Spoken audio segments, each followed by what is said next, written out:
In this session, we're going to revisit the radial grid spoked wheel pattern one more time. I had some requests for duplicating or showing the process involved in this, what I called the wooden flower tile, so we'll take you through some steps there.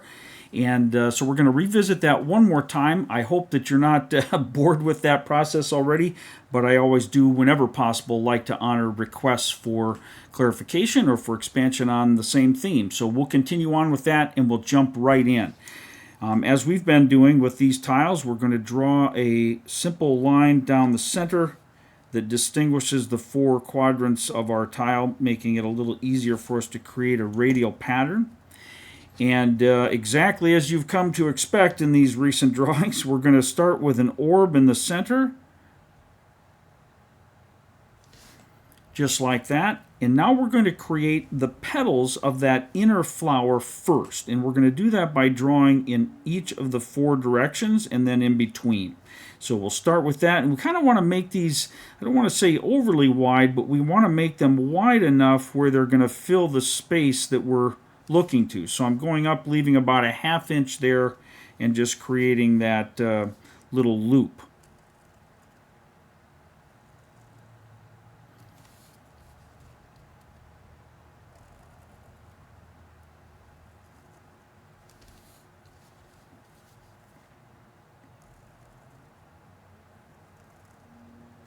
All right, now that we have those in place, we're just going to put one in between all of these petals.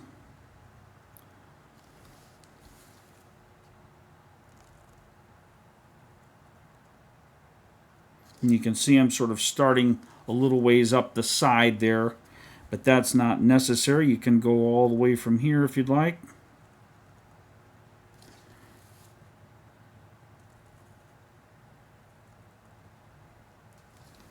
But we've got our inner flower.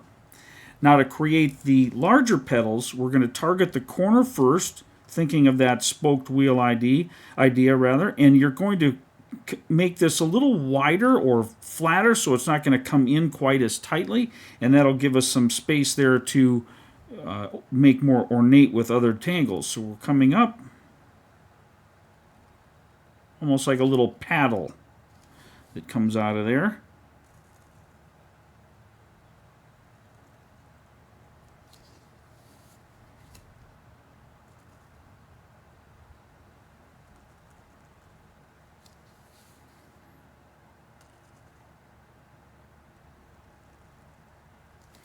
And now that we have that, we're just going to add a little bit smaller one right here between those that we just drew.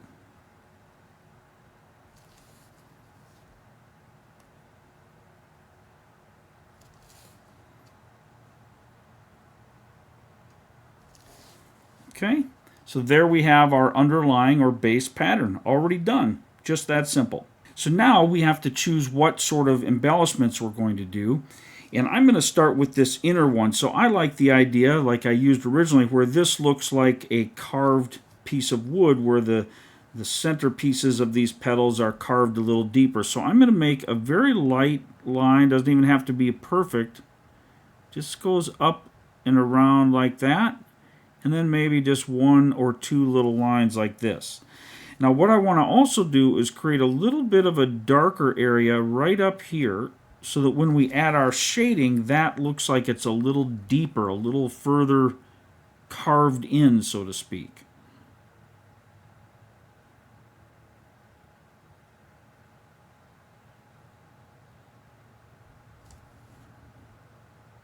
You can do that just by adding a little extra ink at the top there, and it creates a little darkened area.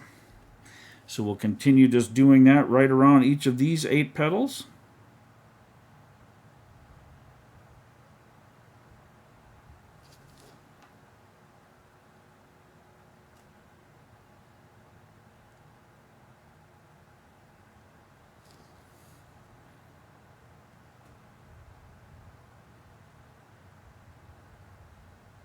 And these lines don't have to be perfectly smooth and so on, because it gives it a little more natural feel that it was carved into the wood. Like, it would be not impossible for a good craftsman, but it would be more difficult or challenging to have perfectly smooth lines when you're digging and carving and working on wood like that. So little irregularities, little imperfections just help that idea be conveyed a little more easily by our drawing.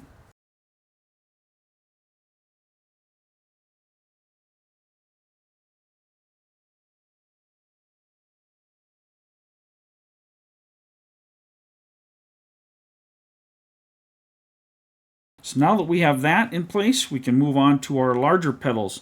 Now on this original one, I was just doing it off the cuff and I made each of these 4 petals completely different. Now you could do that same thing again or use your own designs, but what I'm going to do is the wood one here that looks, or it's supposed to look like wood grain, and then I'm going to do this one like with the inlays and using the Holibaugh effect there too, so we can show you that, the drawing behind. But I'm going to do it where I alternate. So I'll do these 2 with the wood and these 2 with the Holibaugh effect. So let's start with that wood effect. Let me zoom in here a little bit for you. Now the way I do this, I'm not looking at a piece of wood or anything, but I have in my lifetime seen enough wood to know that it often has that irregular grain look to it, where the little knots in the wood might be. So I create a little knot, and then I just kind of follow that around.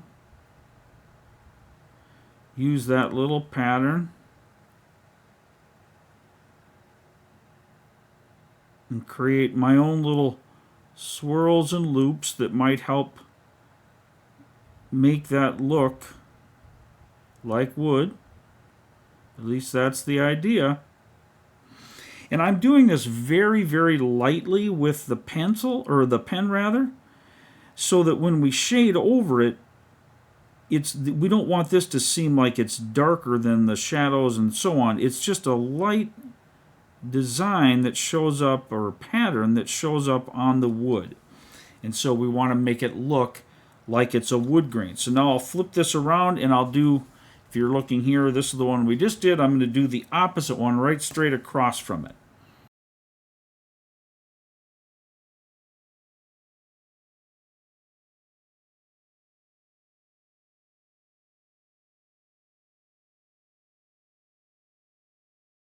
On these 2, this one and the one straight across from it, we're going to do a pattern like this.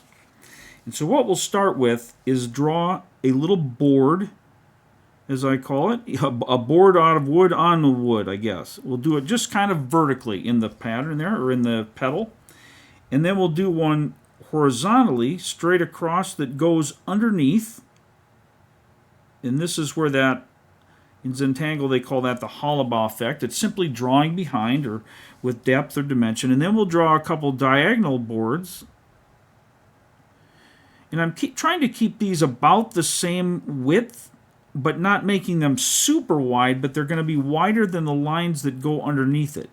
Now, if you've ever seen a skilled craftsman building with wood and they do inlaid wood patterns, that's kind of what the idea is supposed to look like here, at least a type of it. So they would use pieces of wood, glue it all together, and then all these little banded pieces. So now that we've gotten these little triangular shapes, that's where we're going to put our lines that are closer together.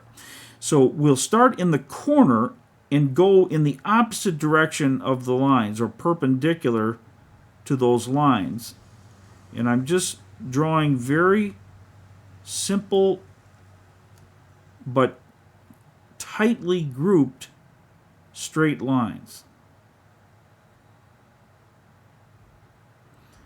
And this can take a little practice if you're not used to that, but you just want to draw it very closely like that. And now we'll repeat that process in all these little triangular areas, starting in the corner, so that we keep that pattern going. Like these are little dozens and dozens of little strips of wood that have been glued together, or perhaps they started with a large ball of wood and put it on the lathe, and this, we're kind of looking at that, whatever you would like to imagine, but that's what we're trying to approximate here with the wood look. Or you can think I'm not trying to approximate anything. This is a non-representational drawing to be formal with Zentangle, and it doesn't have to look like anything. Maybe you just like the way lines look.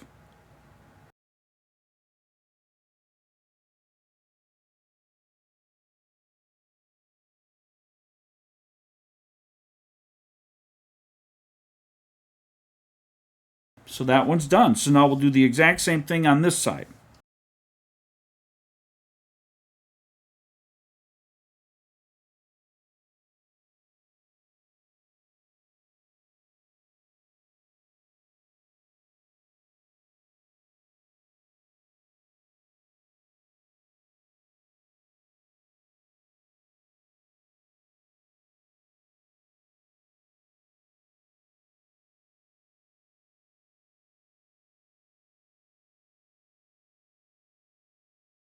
And now we've got to do something in these four quadrants. We're going to start on the outside line, and we just create a little wavy line and then some dots. And you just vary the length and the number of dots to create a variation within it, but that pattern just gets repeated.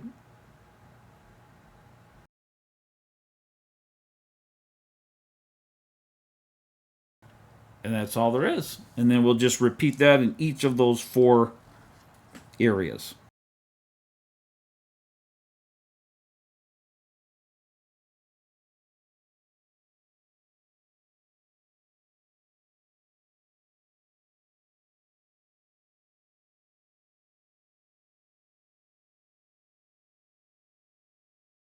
We could add one piece in the middle here if you want. We add another little orb in the center. And then I did 1, 2, 3 lines just to create a little swirly shape there in the middle. So now we can move on to the shading. So we'll grab our graphite pencil and I'll show you what I would recommend in the way that I'm going to do mine. So I'm going to first of all create some graphite up in the top of these petals and just a little bit coming down because I'm going to disperse that in throughout the inside there. So I'm going to lay that graphite into all of these 8 petals here, and then we'll blend it.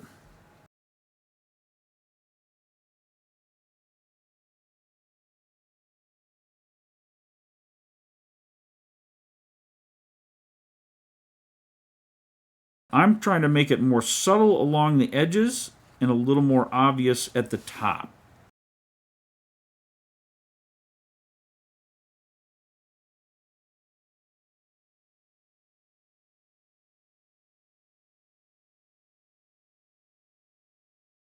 And now let's go right around the center here with some graphite as well.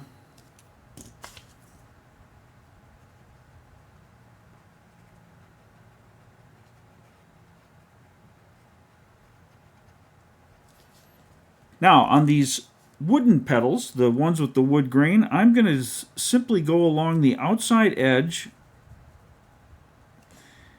and by shading and then blending this, it will make it look rounded, like these edges are rounded, and it's almost like a little plank that's been sanded or smoothed down, or maybe a piece of driftwood that's been smoothed. And I'm also going to create a little drop shadow behind these petals, so it looks like that's nestled on top there. All right.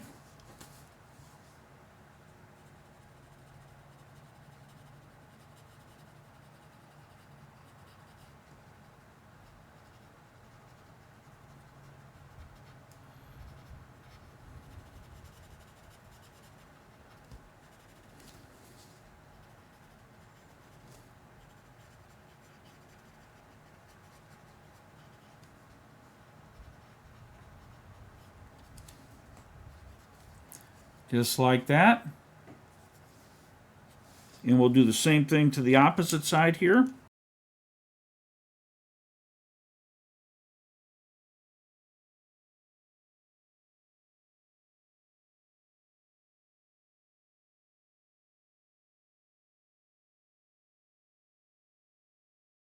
We're getting there. So now with these, with the inlaid appearance, I'm going to do a little bit of over and under shading. So where the lines appear to go underneath each other, I'm going to add a little bit of shadow there. And then I'm also going to do it along the edge where all these little teeny tiny pieces appear to be going in between or underneath, depending how you imagine that was created. By just adding a little bit here, we're going to create some shadows. Now, it's going to make it a little muddy, so to speak. It's because there's a lot of graphite going in such a tiny space. But for my mind, the way that looks on a shape like this, it's okay. It kind of sells the fact that there's lots of pieces going there, and they're all blending in and higher and lower than each other and so on. So I'm going to also, like we did before, add a little around the edges of this top flower. So let's see what that looks like.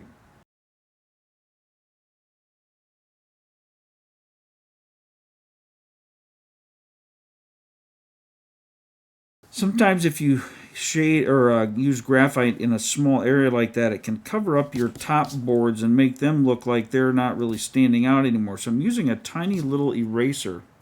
It's called a Tombow Mono Zero. It's just a simple little eraser that's in a pencil, but it lets me erase in a very small area. And these are available at most any art store or online through Amazon.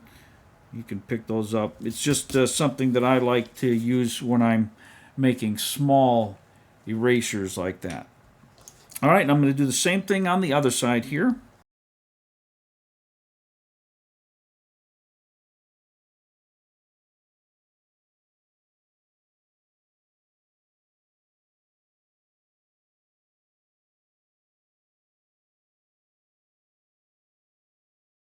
And then lastly, on these little in between, I'm going to simply put a little bit of shading around the outer edge and blend it downward so that it kind of matches or goes along with that mist pattern, meaning that it's darkest on the edge and lightest on the inside. And if you want, you can add a little shading along the edges here. I'm going to do it here to be consistent with that pattern that we've been observing.